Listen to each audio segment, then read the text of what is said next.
Chai with Chitra.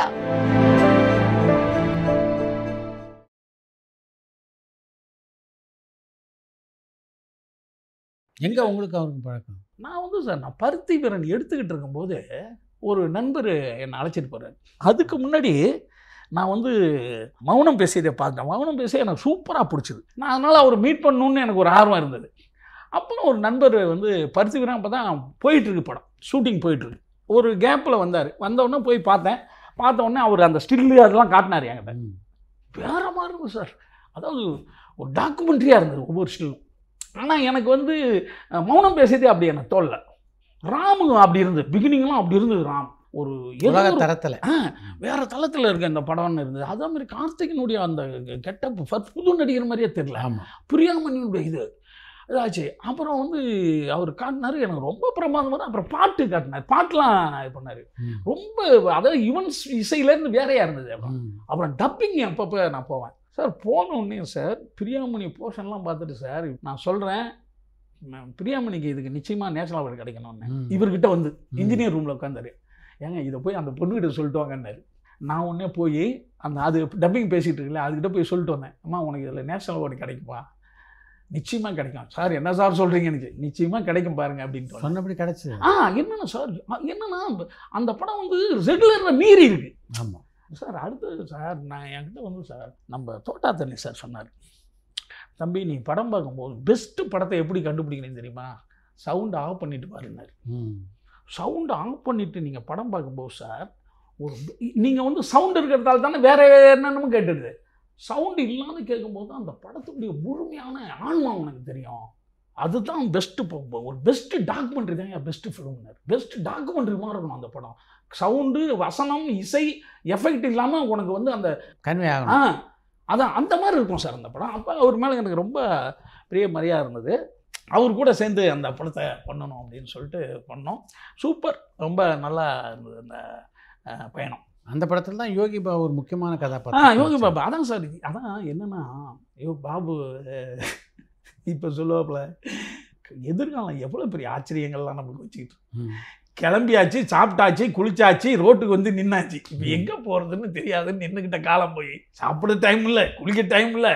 இப்போ எந்த கம்பெனிக்கு நடிக்க போகிறன்ற அளவுக்கு ஆகிப்போச்சு. எந்த கம்பெனிக்கு போகிறது இப்போ அந்த மாதிரி ஆச்சரியங்கள் வச்சுருக்கேன். அதான் சொல்கிறேன், என்னென்னா ஒரு தனிப்பட்ட முறையில் ஒரு திறமையோடு இருக்கிறவங்களுக்கு சார், காலத்தோடு அவன் கஷ்டப்பட்டானா சார், காலம் அவங்க ஏமாத்துறதே இல்லை சார். அது எப்பயாவது ஒரு இடத்துல அந்த இதை கொடுத்துருச்சு சார். அவங்களுக்கு மாபெரும் பொக்கிஷத்தை தூக்கி கொடுக்குது சார்.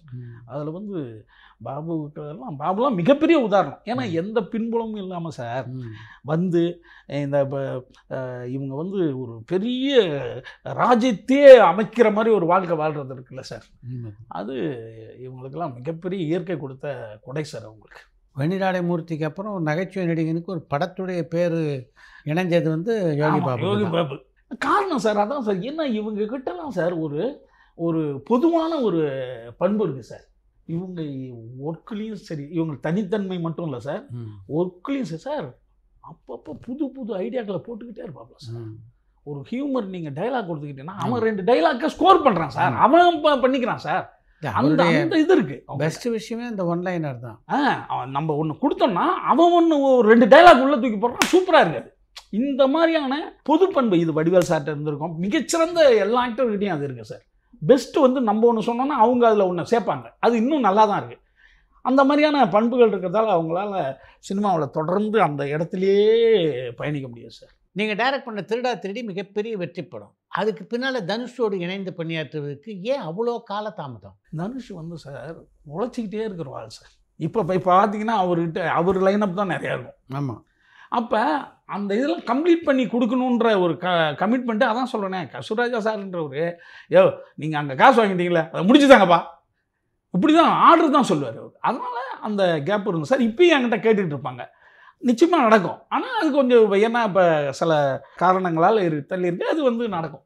ஏன்னா இன்னொன்று சார், நம்ம எப்போதுமே ஒரு விஷயத்தை பழுத்து நம்ம கையில் வர்ற வரைக்கும் இருக்கணும். நம்மளா போய் அதை சீக்கிரம் பழுக்க வச்சிடணும்னு பண்ணிட்டா அதனால அப்போ நல்லா இருக்கும் ஒழியா திங்கும்போது நல்லா இருக்காது. அதனால் அதற்கான காலம் வரைக்கும் நம்ம கனி இருப்ப காய் கவரக்கூடாது. நம்மக்கிட்ட ஒன்று இருக்குது, அது என்னைக்காக தான் நம்மகிட்ட வரும்ன்ற அந்த இதோட நம்ம பயணிக்கணும் சார். திருடா திருடி படத்தில் பணியாற்றிய தனுஷ், அடுத்து சேடன் படத்தில் பணியாற்றிய தனுஷ்.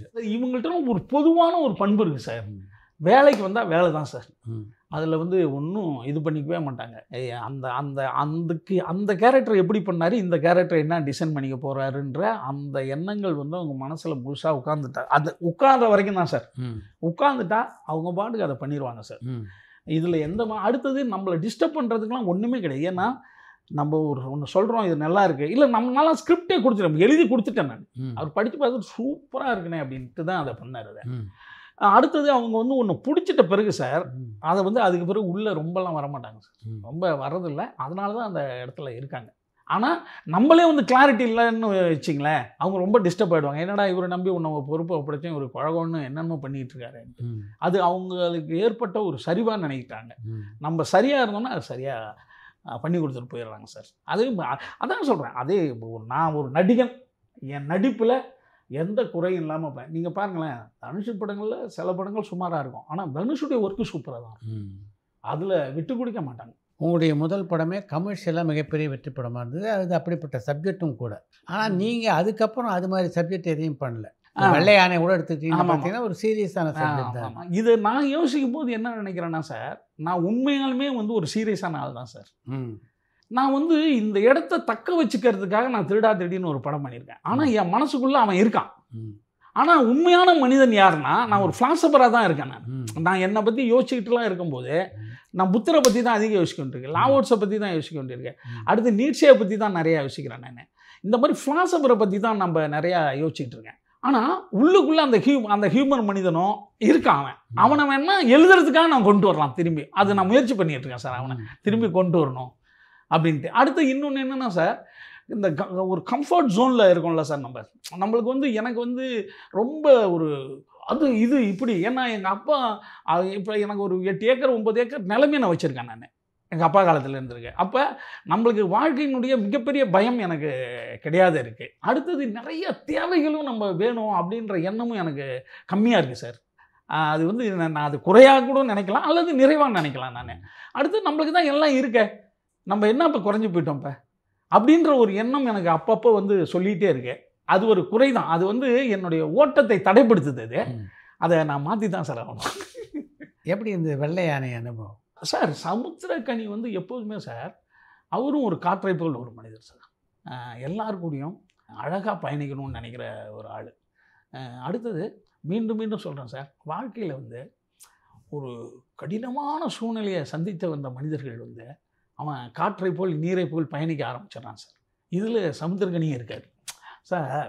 ரஹ்மான் சார் ஒரு இன்டர்வியூவில் சொன்னார் சார், உங்களுக்கு வந்து கடவுள் எனக்கு மட்டும் ஏன்டா இவ்வளோ கஷ்டம் தரான் அப்படின்னு யோசிச்சிங்கன்னா யோசிங்க. கஷ்டம் தந்துக்கிட்டே இருப்பார், கஷ்டம் தருவார், உங்களை மலையில் ஏற வைப்பார், மலை உச்சியில் வந்து நிறுத்திடுவார், இனிமேல் இன்னொரு காலை எடுத்து வைக்க முடியாது, அந்த அளவுக்கு உங்களை கஷ்டம் தந்துடுவார். ஆனால் அவரே சொல்லுவார் எடுத்து வையின்னு. எடுத்து வைப்பீங்க, அப்போ உங்களுக்கு பறக்கிற சக்தி கொடுத்துருப்பாருங்க. அப்போ சார் இந்த மாதிரியான அவர் அவ்வளோ நெருக்கடி அவர் சந்தித்த காலகட்டங்கள் எனக்கு தெரியும். அப்போ நமக்கு வந்து அதாவது எப்போ வந்து தங்கத்தை வந்து சுட வைக்கிறானோ அது நகையாவர் தான், கட்டி கட்டியாக இருந்தால் பொட்டியில் தான் பூட்டி வச்சுருப்போம். தங்கத்தை சுட வைக்க வைக்க வைக்க அது ஒரு அழகான நகையாகி மிகப்பெரிய ஒரு ராணிக்கு அது மாலையாகிடுது. அப்போ அந்த இடம் ரொம்ப முக்கியமான இடம் சார். அதே போல் ஏன்டா வந்து கறி வந்து பூமியில் இத்தனை 1000 அடி இருக்குன்னா அது வைரமாக வருது தான், இல்லைன்னா மேலேயே கறி ஆகியதே கடைசியில் வந்து நம்ம அயன் பாக்ஸில் போட்டு இழுக்க வேண்டியது தான். அப்போ ஒரு 10,000 அடிக்கு உள்ளே இருக்கும்போது தான் அது வைரமாக மாறுது. அப்படி சார் அவர் அவ்வளோ இதை கடந்து வந்ததால், அடுத்து படிச்சுக்கிட்டு இருக்கிறதால நமக்குலாம் ரொம்ப ஈஸியாக பயணிப்பாங்க சார். அவங்க என்ன வேணுமோ அதை செஞ்சுட்டு அவங்க பாட்டு உட்காந்துருவாங்க சார். அது ஒரு அழகான பயணம் தான் சார். கனி வந்து ரொம்ப ரொம்ப ரொம்ப அருமையான ஒரு கனி தான் அது. ஆமாம், காய் இல்லை, கனி தான் அது. நிறைய படிப்பீங்களா?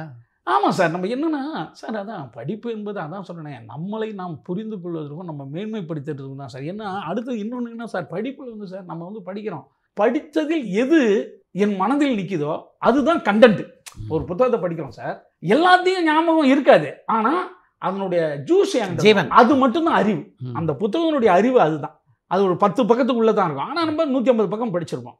அந்த அறிவு எதுக்கு எனக்கு பயன்படுத்துனா என்னை நான் மேம்படுத்திக்கிறதுக்கு தான். என்னை வந்து நம்ம வந்து இன்னும் என்னென்ன எது மாதிரிலாம் நடந்துக்கணும், எந்த மாதிரிலாம் சிந்திக்கணும், எந்த மாதிரி நம்ம அடுத்தவங்களை பழகணும் அப்படின்ற ஒரு எண்ணத்தை ஏற்படுத்திட்டு நம்ம படிச்சுட்டு தான் சார் இருக்கேன். சினிமாவில் அடியெடுத்து வைத்த காலகட்டத்திலேயே சுப்பிரமணிய சிவாக்குள்ளே ஒரு நடிகர் இருந்தாரா சார்? ஆமாம் சார், நான் தான் வந்து நாடகம் போட்டுக்கிட்டு இருப்பேன் ஸ்கூலில். ஆனால் இங்கே வந்தால் நம்ம வந்து நடிக்கணும்னு ஒரு இடத்துல போட்டதை விட எனக்கு அசிஸ்டன்ட் டைரக்டராக கேட்கறதுக்கு நான் நல்லா எழுதுவேன். ஒரு கதையை சொன்னால் நான் சொல்லுவேன் நான், அல்லது ஒரு சீன் சொன்னால் அப்போல்லாம் எப்படின்னா சார், ஒரு டிஸ்கஷனு சாயங்காலம் கிளம்ப வந்துடுறீங்களா, அப்போ வந்து டைரக்டர் சொல்லுவார், தம்பி இது அதாவது இது படமாக எடுக்கிறோமோ இல்லையா தெரியாது, ஆனால் நிறையா டிஸ்கஷன் நடக்கும் சார். ஈவினிங் பிரியும் போது நாளைக்கு இங்கே பாருப்பா, ஹீரோ ஹீரோயினுக்கு பிரச்சனை வந்து போச்சு, எப்படி பிரச்சனை வரும்ன்றது நம்ம யோசிச்சுட்டு வரணும், ஆளுக்கு 3 ஐட்டங்கள் யோசிச்சுட்டு வாங்கன்னா இப்போ அதை யோசிப்போம் சார். போய் அடுத்த நாள் வந்து அதை வந்து சொல்லுவோம். அதில் வந்து நம்ம சொல்கிறத ஒருத்தவங்க எடுத்து, சார் இது கரெக்டாக இருக்குது சார், ஆனால் இப்படி இருந்தால் நல்லா இருக்கணும், அல்லது இன்னொருத்தவங்க சொன்னதை நம்ம இம்ப்ரூவ் பண்ணுவோம். அங்கே இப்படி வந்து சார் இப்படி ஒரு அமைப்பு இருந்தது. இப்போ எவ்வளோ இருக்குன்னு தெரியல எனக்கு. இந்த மாதிரி சார் நிறையா பேருக்கு நம்ம ஒர்க் பண்ணிக்கிட்டே இருப்போம். அப்போ இது வந்து எனக்கு பிடிச்சிருந்தது. ஒரு நடிகனாக ஒரு இடத்துல போய் நிற்கிறத விட நான் இதை சொல்கிறேன் சார், ஏன்னா அசிஸ்டன்ட் டைரக்டராக இருக்கேன் சார், நல்லா எழுதுவோம். அப்போ வந்து எழுதணும் சார். ஒரு அசிஸ்டன்ட் டைரக்டருக்கு முதல் இது உங்களுக்கு தெரியாது இல்லை, அவன் ஏன்னா கார்பன் காப்பி எழுத்தை தான் ஃபஸ்ட்டு பார்ப்பாங்க. கையெழுத்து இருந்தால் தான் அவன் அசிஸ்டன்ட் டைரக்டர் ஆக முடியும். அப்போ நம்ம கையெழுத்து நல்லா இருக்கும். அப்போ கையெழுத்துனா இப்போ கார்பன் காப்பி எடுத்துக்கிட்டே இருக்க வேண்டியது, அவங்களுக்கு ஒரு காப்பி இவங்களுக்கு ஒரு காப்பி கொடுக்கணும். அப்போ வந்து அது வந்து நம்மளுக்கு நல்லா இருந்தது சார். அடுத்தது சார், நான் ஒரு நடிகனாக போய் ஒருத்த இடத்துல நடிக்கிறத விட அப்போலாம் ஒரு அசிஸ்டன்ட் டைரக்டர், ஒரு கோ டைரக்டர்னால் அதுக்கு ஒரு மரியாதை இப்பயும் அது இருக்கும். அது நம்மளுக்கு பிடிச்சிருந்தது சார். அதனால் அதை நோக்கி பயணித்தோம் சார். உங்களை நடிகனாக்குறதுல வெற்றிமாறனுக்கு பெரிய பங்குண்டா? ஆமாம், அது வெற்றி என்னென்ன சார், அவர் இப்போ வெற்றி வந்து வட சென்னையெல்லாம் என்னன்னு கேட்டால், வெற்றிக்கிட்ட ஒரு இது என்ன உண்டுன்னா, எப்பா இதுக்கெல்லாம் போய் எங்கேப்பா தேடுறது, யாராவது நம்ம சுற்றி உள்ள சிவா போட்டுடலாம்ப்பா, அது தம்பியை போட்டுடலாம்ப்பா, அப்புறம் அவனுக்கு ஒரு விற்க மாட்டுப்பா, இல்லைப்பா அவனுக்கு சேவிங் பண்ணுப்பா, ஒரு ஈஸியாகுவார். வெற்றிமாறன் இதில் மட்டும் இல்லை சார், எடுக்கிறதே ஈஸியாக தான் எடுப்பார். அவர் படம் தான் ஸ்ட்ராங்காக சொல்கிறோம்ல, ஆனால் எடுக்கிறதெல்லாம் இந்த மறந்து வந்துட்டான்னு வச்சிங்களேன். என்னடா வந்து ப்ராப்பர்ட்டியை மரம் வேல்ராஜ், கேமரா கொஞ்சம் நவுத்து வேல்ராஜ், ப்ராப்பர்ட்டியை மறந்து வச்சுட்டான் அப்படின்ட்டுவார். டக்குன்னு அது ஈஸியாகிடுவார். ஆனால் சில நாளில் ஒரு சாதாரண விஷயமா இருக்கும், திட்டிகிட்டு இருப்பார். ஏங்க என்னங்க அன்னைக்கு பெரிய ப்ராப்பர்ட்டியாக மறைஞ்சி வச்சுட்டா ஓகே நீங்கள் ஒன்று அவர், ஆமாங்க என்னன்னே தெரியலங்க, திடீர்னு இன்னைக்கு கோவம் வந்துருச்சுங்க அப்படின்னுவார். அப்புறம் அவர் சொல்லுவார், வருஷத்துக்கு 3 நாள் வருது, அதில் இவன் இன்னைக்கு மாட்டிக்கிட்டான். அதான் அப்படியே கடந்து போயிடுவாங்க. அப்போ அப்படி உள்ளவர் அவருக்கு ரொம்ப அதுக்கு பிறகு அசனலில் இது பண்ணார், அண்ணனா இருந்தது சார். அப்புறம் இப்போ தெரிஞ்ச சர்க்கிள்லாம் இருக்குல்ல சார், நம்ம பழகுறோம், ஏதாவது இப்போ ஒரு சில பேர் கதை வந்து சொல்லுவாங்க, அவனுக்கு 2 ஐடியா கொடுப்போம், இது இப்படி பண்ணால் நல்லா இருக்குப்பா, அவன் பார்ப்பான், சார் இப்போ ஒரு அந்த கேரக்டர் என்ன நீங்களே அந்த மாதிரி இதை வர்றதுதான் சார். ஒரு நடிகராக வெற்றிமாறனோட பணியாற்றியது எப்படி? அவர்லாம் எந்த லெவலில் இருப்பாங்க, ஏங்க அவனுக்கு நடிப்பே வரமாட்டேங்க. ஆமாங்க நடிப்பு வரல, அவங்ககிட்ட என்ன வருதோ அதை எடுத்துகிட்டு போயிடுவோம், இந்த இடத்துக்கு வந்துடுவாங்க. என்ன சார் இதில் எது சரி? எனக்கு தெரிஞ்ச பெரிய டைரக்டர் ஒருத்தர், யார் அண்ணன், யார் பாலசக்தியில் அண்ணன், எப்பா இந்த சிவகார்த்திகெல்லாம் வந்து என்கிட்ட வாய்ப்பு கேட்டுருக்காமா, பாப்பா அப்படின்ட்டேன், இன்னைக்கு பெரிய ஹீரோ ஆகிட்டான். இன்னும் இதெல்லாம் வந்து சார், இதெல்லாம் வந்து சாதாரணமாக நடக்கிற ஒரு இந்த ஃபீல்டில் சாதாரணமாக நடக்கிற ஒரு விஷயந்தான். அப்போ அதே மாதிரி இவர் ஆமாங்க அவனுக்கு நடிப்பே வரலங்க, என்னங்க பண்ணுறது, அவங்ககிட்ட என்ன வருதோ அதை எடுப்போம், அதில் சிறப்பு இருக்குல்ல. நம்ம சொல்லித்தரது மட்டும்தான் சிறப்பு கிடையாது, அவங்க ஒன்று இருக்கு அப்படின்னு பார்த்தா ரஜினி சார்லாம் சார் அடுத்தவங்க சொல்லி தரதெல்லாம் நடிச்சிருந்தாருன்னா அவர் வந்து இன்ன வரைக்கும் ஜூனியர் ஆயிடுச்சு தான் அவர் இல்லை சார். அவர்கிட்ட ஒன்று இருந்தது, அந்த பாலச்சந்திரன் எடுத்துகிட்டு வந்தார், சிகரெட் தூக்கி பிடிக்கிறான்டா, அவரே சொல்கிறார் அடுத்த முடி, அதெல்லாம் அந்த காலத்துலலாம் அதெல்லாம் வந்து ஒரு பெரிய ரவுடி பைய தான் வச்சுக்கிட்டு இருப்பான், அந்த முடியை ஹீரோ ஆக்குறாரு, அப்படி தூக்கி போடுறாரு, சிகரெட் தூக்கி பிடிக்கிறாரு. அடுத்தது அவர்கிட்ட ஹியூமன் சென்ஸ் எடுத்துகிட்டு வர்றாங்க, ஏன்னா அடுத்தது அவர்கிட்ட இருக்கிற ஆன்மீகத்தை எடுத்துகிட்டு வராங்க.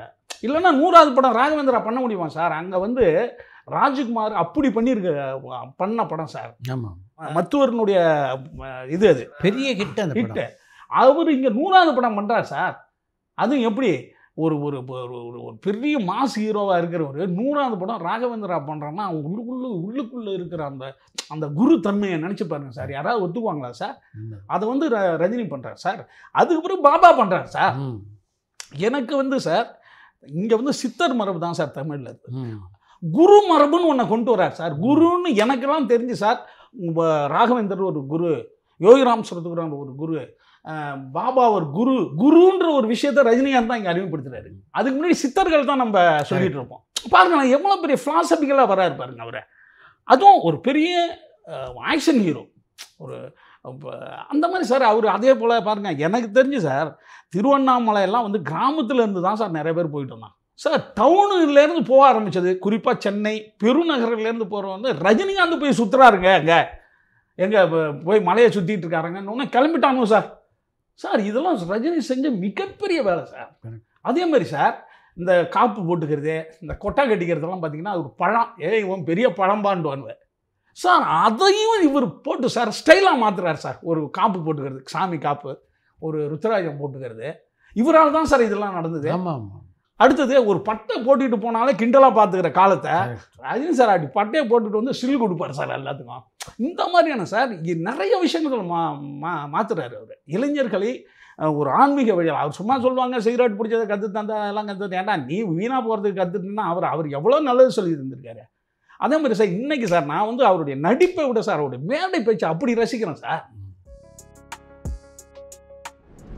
திருச்சிற்றம்பலம் நடித்ததுக்கு அப்புறம் தனுஷுக்கும் பாரதிராஜனுமே ஒரு நல்ல ரேப்போ டெவலப் ஆகிடுச்சு இல்லையா? ஐயோ என்னன்னா சார், சசுராஜா சொல்கிறாரு, நீலாம் வந்து கடவுளெல்லாம் ஆச்சரியப்பட்டவங்க, இப்படி ஒரு பையன். சூப்பர் ஸ்டார் ரஜினிகாந்த் சந்தித்து பேசக்கூடிய வாய்ப்பு அமைஞ்சது ஒரே. ஆமாம் சார். சார் அவருக்கு ஒரு கதையை நான் சொல்லியிருக்கேன் நான். ஆமாம், திருடாரெடி முடிஞ்சு ஒரு 2 வருஷம் இருக்கும் சார். சொன்னேன் சார் அவருக்கு பிடிச்சிருந்தது. அப்புறம் ஒரு 2 பெரிய ஆள்கிட்ட அனுப்பிச்சாங்க. உங்களை பொறுத்த வரைக்கும் ஒரு கதாசிரியர் டைரக்டர், இன்னைக்கு தமிழ் சினிமாக்குடைய கதை ஆரோக்கியமாக இருக்கா? அது இல்லை சார். ஏன்னா எப்போ வந்து சார், அதாவது டைரக்டரே தான் ஸ்கிரிப்ட் எழுதணுன்ற ஒரு அது என்ன ஈகோ. பரபரப்பான சினிமா செய்திகள், நட்சத்திரங்களின் பேட்டிகள், சினிமா வரலாறு ஆகியவற்றை பார்க்கவும் படிக்கவும் உங்களுக்கான இணையதளம் touringtalkies.co.